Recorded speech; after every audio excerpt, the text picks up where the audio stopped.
Hey everybody, it's Jason Blaha here, and it's time for my client Saif's vlogs. And of course, Saif, we run him on a 5-3-1 type programming, even though more and more of my guys are wanting to go back to conjugate, and we're doing a lot of conjugate. I have quite a few of the 3-day orc mode. This is what he likes. This is what he wanted to run more or less when he came to me, and so that's what we're sticking with for now. So the week started off good here. We got 5 reps on the 90% training day, and keep in mind he doesn't take anything to failure because he tends to get injured. So even his plus sets, these are not anywhere near failure. We always leave a couple reps in the tank. So if you guys see there, he just knocked that out, and that's 100 kilos. He got an easy 5 reps there. So we'll keep raising his training maxes. His bench is going to keep going up really fast. It's not going to be long before he's benching 3 plates for reps. And again, keeping in mind, he only started benching a couple weeks before we started this vlog series. He was just doing overhead work. So, we're bringing that up. We had a lot of trouble again with footage, but I had him reinstall the Messenger app on his phone. And then more of his footage was able to come through at the end of the week. So we were able to get some through. But at least we always get the main work. So we're good there. But his bench press days still pretty straightforward, guys. It's nothing complicated. We usually do benching on his plus set. We do 5x10 back off work. I have him do dumbbell rows, and he just kind of likes to pump these bodybuilder style. I actually want my guys to go longer range of motion and get a full stretch, but he grows even off the partials. All right, he grows even off the partials, and he likes it, and so we just get a pump, and quite frankly, if he wants to do it that way, I'm not overly worried. Again, different genetics, get away with it. As long as we get metabolic fatigue, hypertrophy accumulates.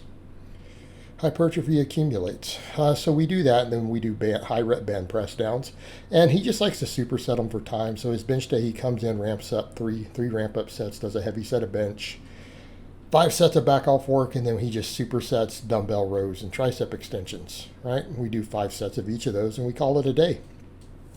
Bench press, he really wants to keep using his safety squat bar because he feels it carries over to his deadlift, so I'm letting him use it.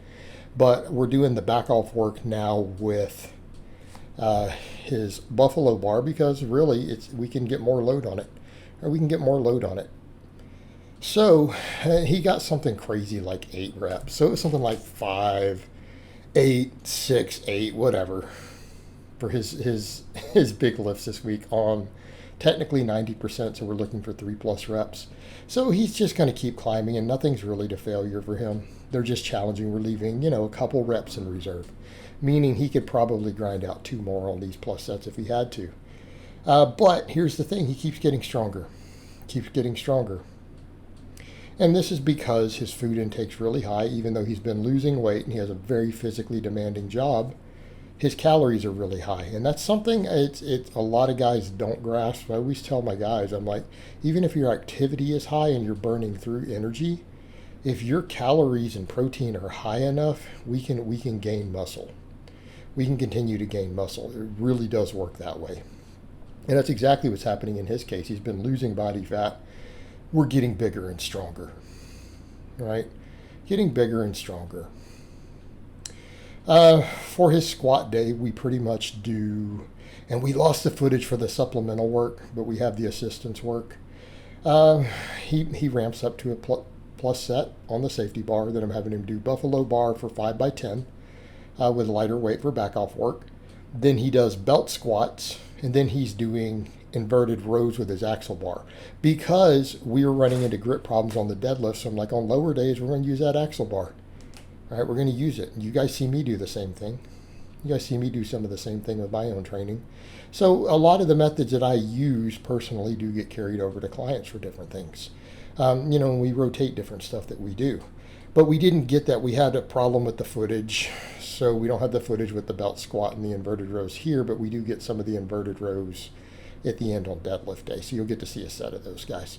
Overhead press, same thing. I think he did something like 8 strict reps. And I think he got 6 on the deadlift. What do we do on this day? Do our plus sets. We do 5x10 back off work.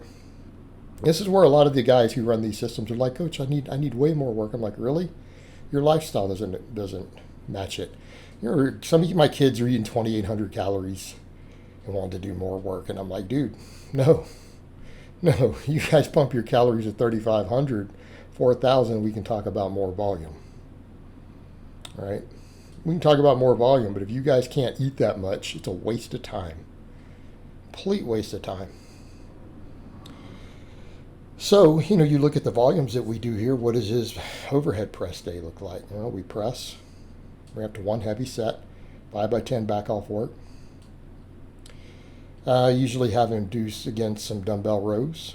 And then we do like some banded curls, high rep band curls. And I do have a set of these, so we got him to load. And so I do have a set. You guys can see him doing the band curls. Pretty similar to what you guys see me do when I do these, right? I do these sometimes. That's all we do. Good for tendon health. We get a good pump. But the main thing here is that it helps build tendons. We're looking at tendon health, particularly if we're going to deadlift or if we want to do heavy weighted chins later and we're worried about tearing biceps. Okay, this is good stuff to do. It's good stuff to have. Deadlifts, again, he did great. Did great. He's going to be pulling 5 plates in no time. And people are like, but he's so jacked already. It's like, well, he is jacked, but we don't have a lot of training experience. All right, he started big. He gains muscle really, really easy. We're turning that muscle into strength over time. But we do a lot of work capacity, and that's what people need to remember. Most of my lifters, we do a lot of hypertrophy type work. I do a lot of hypertrophy type work. It raises our strength ceiling. It doesn't beat you up. Our really heavy strength work is limited. It's limited. We do 3 to 4 heavy sets per week total across all exercises, not per exercise. 3 to 4. I personally do 3. He does 4. That's what we do. That's enough to maximize our strength potential. Like our heavy work can count as 5%. 5%. 5 to 10% of our training. Most of our training needs to be geared towards just putting on muscle mass. And that's what we do. And it's definitely what he does, because we get pretty high reps even on his heavier work sometimes. And we'll continue to raise those numbers, and those reps will come down some over time for the heavy work, but we'll keep the volume there. High rep assistance work, high rep accessory work. So, what's the deadlift days look like? Well, same thing. Do the same scheme. Ramp to a heavy set, 10s for the back off. Right now, he does 45-degree hyperextensions, because good mornings seem to bother him. He's really uncomfortable with them. So we got this hyperextension bench. We do that, and then we do axle bar inverted rows because we need to work on his grip. But that's pretty much it, and I'll let you guys finish up watching those rows at the end. So I hope it has been informative, and I will talk to you guys next time.